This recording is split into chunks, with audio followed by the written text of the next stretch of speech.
తిరుమల. ఓం నమో వెంకటేశాయ. ఇప్పుడు తిరుమల గురించి కొంత తెలుసుకుందాం. తిరుమల తిరుపతి దేవస్థానం 1900 టీటీడీ బోర్డు అని 1934 ఏర్పడ్డది. కానీ అంతకుముందు కొద్ది హిస్టరీ తెలుసుకుందాం.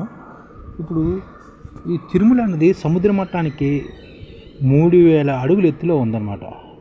ఈ స్వామివారి దివ్యమంగళం మళ్ళీ చూడాలనిపించే దివ్య రూపం కావున తిరుమలని మాటికి సందర్శించాలనిపిస్తుంది. ఎందుకంటే ఒకసారి చూసిన ఈ స్వామివారి రూపం, కనులు విందుగా అయిన స్వామివారి రూపం మళ్ళీ చూడాలనిపిస్తుంది. అందుకనే భక్తులు ఎక్కువగా తిరుమలని చూస్తారు.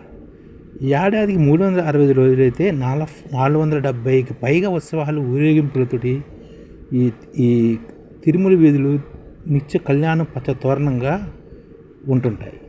ఇక్కడ నిత్యోత్సవాలు, వారోత్సవాలు, పక్షోత్సవాలు, మాసోత్సవాలు, అనోత్సవాలు, సంవత్సరోత్సవాలతోటి తిరుమలగిరిలో ఎప్పుడూ వైభవంగా ఉంటుందన్నమాట. తిరుమల స్వామివారి విగ్రహం 9.5 అడుగులు ఎత్తు ఉంటుందని పండితులు చెప్తున్నారు. దివ్యమంగళ విగ్రహం 10 అడుగులు ఎత్తుగల పద్మాకార పీఠంపై స్వామివారి దర్శనమిస్తారని, ప్రతి శుక్రవారం స్వామివారికి క్షీరాభిషేకం జరుగుతుందని, ఈ శిల్పం ఏ శిల్పి చెక్కింది కాదని స్వయంభూ శిల్పం అని అంటుంటారు. ఈ స్వామివారిని దర్శించడం శ్రీకృష్ణదేవరాయల కాలం నుంచి స్వామివారికి వివిధ ఆభరణాలు ఎక్కువగా వస్తున్నాయి. శ్రీకృష్ణదేవరాయలు పాలించిన 21 సంవత్సరాల్లో 7 నుంచి 8 సార్లు సందర్శించినట్టు చెప్తున్నారు. తన బరువులో గజపతులను జయించినప్పుడు శ్రీకృష్ణదేవరాయలు తన బరువుకి 3 సార్లు తూయించి దానికి సమానమైన బంగారంతో స్వామివారికి సమర్పించారని, అలాగే ఈ విధంగా స్వామివారికి నిత్యము బంగారం కానుకలు వస్తున్నాయని అంటుంటారు. 1951లోని సంవత్సరం మొత్తంగా చూస్తే 1957 సంవత్సరంలో 2,26,000 మంది తిరుమలని సందర్శించారు. అంటే ప్రతిరోజు 600 మంది దర్శించుకునేవారు అనమాట. ఆ టైంలోని డైరెక్ట్గా గర్భగుడి వరకు జనాలు వెళ్ళేవారు అనమాట. అంటే తక్కువ మంది కాబట్టి డైరెక్ట్గా గర్భగుడి వరకు వెళ్ళి దర్శించుకునేవారు. ఇప్పుడు రాను జనాలు పెరిగిపోవడంతో లఘు దర్శనాలు, మహాలఘు దర్శనాలు ఏర్పడ్డాయి అనమాట. దాని గురించి ఒకసారి చర్చించుకుందారు. 1951లోని 2,26,000 మంది అయితే 1961 కల్లా 11,67,000 మంది దర్శించుకున్నారు ఆ సంవత్సరంలో. అంటే రోజుకి 3,200 మంది చెప్పిన. అదే 2019 నాటికి 2.7 కోట్ల మంది, అంటే రోజుకి 75,000 మంది చెప్పిన దర్శించుకుంటున్నారు అనమాట. 1951లో గర్భగుడి వరకు భక్తులకు ప్రవేశం ఉండేదన్నమాట. 1910లోని మహాంతుల కాలంలోని మహంత్ ప్రయాగదాసు ఎవరు పైన ఉండేవారు కాదనమాట. అంతవరకు కృషితోటి ఒక గ్రామం ఏర్పడ్డది అనమాట. గ్రామంలాగా, అంటే అర్చకులు వాళ్ళతోటి వీళ్ళతోటి. అప్పుడు మహా అయితే జనాభా 300 దాకా ఉండేది 1910లో. అంటే 1971కి వచ్చేగలను అప్పుడు జనాభా 25,000 పెరిగిపోయింది తిరుమలలో. అంటే కింద కాదు, పైన తిరుమలలో. అప్పుడు ఏం చేశారంటే 1975లోని జనాభా పెరిగిపోవడంతో మాస్టర్ ప్లాన్ ఒకటి వచ్చిందనమాట. టీటీడీ మాస్టర్ ప్లాన్ ఆమోదించిందనమాట. దక్షిణ దిశలోని గజేంద్ర మోక్షాన్ని ఖాళీ చేయించి అక్కడ మొదటి వైకుంఠ క్యూ కాంప్లెక్స్ నిర్మించారన్నమాట. 1975లో దక్షిణ దిశలోని గజేంద్ర మోక్షాన్ని అనే అక్కడ ఉండేది, దాన్ని ఖాళీ చేయించి చుట్టుపక్కల ప్రాంతాలను, తోటలు కూడా ఖాళీ చేయించారన్నమాట. ఆలయకి 4 మాడవీధుల్లోని నివాస ప్రాంతాలను, మఠాలను, సత్రాలను, లాడ్జ్లను ఖాళీ చేయించారు. ఇది 1975లో. ఆ తర్వాత నాడు దట్టమైన అడవుల్లో ఉండే దేవాలయాలు ఈ విధంగా ఖాళీ చేయించి ఇప్పుడు ఉత్సవాలకి మంచి ఖాళీ ప్రదేశాన్ని ఏర్పాటు చేశారన్నమాట. నాడు దట్టమైన అడవుల్లోని ఈ దేవాలయం ఉండేది, కానీ ఇది ప్రపంచ ప్రసిద్ధ దేవాలయంగా నేడు నిర్మించారు. 2003లోని 2వ వైకుంఠ క్యూ కాంప్లెక్స్ నిర్మించారన్నమాట. 2003లోని, అంటే ఫస్ట్ది ఏమో 1975లో నిర్మిస్తే రెండోది 2003లోని. క్యూ లైన్లు కూడా పెరిగాయి అనమాట. 64 కంపార్ట్మెంట్స్ కూడా ఏర్పాటు చేశారన్నమాట. ఇక్కడ భక్తులు ఉండడానికి సకల సదుపాయాలతో కంపార్ట్మెంట్స్ ఇచ్చారు. నిరీక్షణ సమయం కూడా రోజుకి 2 రోజులు పెరిగిందనమాట. అంటే జనాభాలు ఎక్కువగా వచ్చిన సమయాల్లో 2000లో సుదర్శన కంకణ విధానాన్ని ప్రవేశపెట్టారన్నమాట దర్శనానికి. ఆన్లైన్ రిజర్వేషన్ పద్ధతిని కూడా 2000లోనే ప్రవేశపెట్టారు. 2010లో అలిపిరి శ్రీవారిమెట్టి ప్రాంతాల నుంచి నడక మార్గంలో నడిచి వచ్చే వారికి దివ్య దర్శనాన్ని ఆరంభించారన్నమాట 2010లో. ఆ తర్వాత టైమ్ స్లాట్ విధానాన్ని కూడా ప్రవేశపెట్టారన్నమాట. 1981లో రోజుకి 25,000 మంది దర్శించుకుని రావడంతో అప్పుడు మన దర్శనానికి కులశేఖర పడి వరకు దర్శనానికి వరకు అంతవరకు వచ్చేవారు అనమాట. కులశేఖర పడి వరకు దర్శనానికి అనుమతించారు. కానీ 1986 తర్వాత లఘు దర్శనం ప్రవేశపెట్టారన్నమాట. అంటే కాలు మండపం వరకు ద్వారా రోజుకి జై విజయలు ఉంటారు కదా, అక్కడి నుంచి రోజు దర్శనం చేసుకునేటట్లు. ఇప్పుడు రోజుకి 35,000 మంది దర్శనం చేసుకోవచ్చు అనమాట. ఇప్పుడు 1986 తర్వాత లఘు దర్శనం ద్వారా. ఆ తర్వాత 2004లోని మహాలఘు దర్శనం పెట్టారన్నమాట. దీని ద్వారా అప్పుడు రోజుకి 35,000 మంది దర్శనం చేసుకుంటే ఈ మహా లఘు దర్శనం వల్ల గంటకి 5 నుంచి 6,000 మంది దర్శనం చేసుకుంటున్నారు. తద్వారా రోజుకి 90,000 మంది దర్శనం చేసుకోగలుగుతున్నారు అన్నమాట. ఇప్పుడు ఎలాగైందంటే దర్శనం సమయం తగ్గిపోయిందనమాట జనాలకి.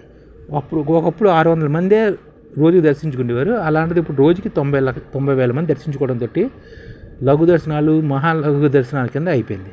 ఇప్పుడు మహాంతర కాలంలో దివ్యమంగళమూర్తికి గంటల తరబడి విశ్రాంతి ఉండేది. అప్పట్లోనే ఉదయం నుంచి సాయంత్రం వరకే దర్శనం ఉండేది. ఆ తర్వాత ఏమో చీకటి పడగానే స్వామివారికి రెస్ట్ ఇచ్చేసేవారు. అంటే భక్తులకి ఉండేది కాదు, దర్శనానికి గుడి తలుపులు మూసేసేవారు అనమాట. కానీ ఏకాంత కార్యక్రమాలన్నీ సంపూర్ణంగా జరిగాయి అన్నమాట ఆ కాలంలో, మహాంతర కాలంలో. అంటే 1930 ఆ ప్రాంతంలో 1950 వరకు నిత్య ఏకాంత కైంకర్యాలన్నీ నిర్ణీత వేళల్లో సంపూర్ణంగా జరిగాయి అన్నమాట. కానీ ఇప్పుడు పరిస్థితి పూర్తిగా మారిపోయింది. ఆగమ ప్రకారం గర్భాలయంలోని విగ్రహమూర్తికి మూలమూర్తికి కనీసం 6 గంటల విరామం ఉండాలి. కానీ ప్రస్తుతం 4 గంటల కన్నా తక్కువ సమయాన్ని కైంకర్యాలు కేటాయించి భక్తులకు మిగతా సమయంలో భక్తులకి దర్శనం కల్పిస్తున్నారు అన్నమాట. అంటే మహామూర్తికి మూల విరాట్కి 6 గంటల విరామం ఉండాలి కనీసం. కానీ 4 గంటల సమయాన్ని ఇస్తున్నారన్నమాట. మిగతా అన్ని భక్తులకి దర్శనానికి కైంకర్యాలన్నీ చేస్తూ భక్తుల దర్శనానికి కల్పిస్తున్నారన్నమాట. ఉత్సవాలు ప్రత్యేక పర్వదినాల్లో 22 గంటల పాటు దర్శనం కల్పిస్తున్నారు. దేవదేవుడికి క్షణం తీరిక లేకుండా భక్తుల యొక్క దర్శనానికే దేవదేవుడు తమ సమయాన్ని వెచ్చిస్తున్నారు అన్నమాట. ఇప్పుడు ఇలాగ తయారైందనమాట.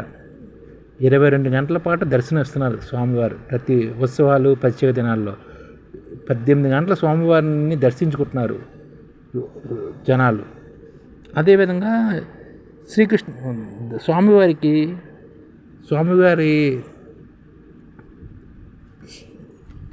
ఉత్సవ విగ్రహానికి నగలు ఇవన్నీ లెక్కేసుకుంటే ప్రభుత్వ బ్యాంకుల్లో ఉన్నది, స్వామివారికి ఉన్న బంగారాభరణాలు ఉపయోగించలేనివి చాలా ఎక్కువ ఉన్నాయన్నమాట.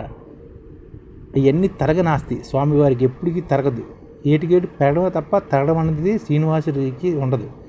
వివిధ ప్రభుత్వ బ్యాంకుల్లో స్వామివారి ఆభరణాలు 14,000 కేజీలు పైబడే ఉన్నాయి.